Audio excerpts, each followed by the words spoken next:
Okay, so just a little more context for the instructions themselves for the capstone project summary presentation, the in-person presentation you're going to do.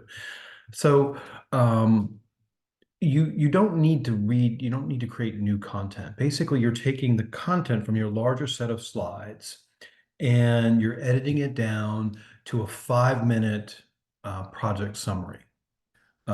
You can, if you've ever seen the show Shark Tank or those like business pitch presentation shows, um, you don't have to watch one of those, but to get the idea. But that's somewhat of the idea, is you have a very set, rigid amount of time to get across what you did and what you discovered, what you learned and what your takeaways were for your project.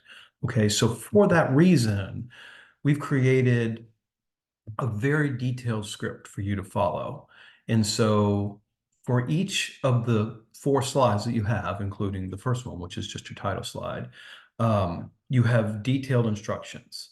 And the instructions are basically how to take your larger collection of text and graphics that you have from your larger presentation and pare them down into something that you can put into 5 or 6 or 6 slides, and make sure that you can present in 5 minutes. Okay, that's really it. So go through these slide by slide and just make sure you're covering all the detail. You don't need to create new content. You may come across something and say, okay, well, I want to tweak that, change it, add it, but you don't have to.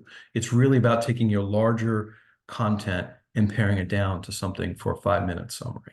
Okay. And this is also a skill that you will serve you and then you'll likely encounter in your professional travels after graduation.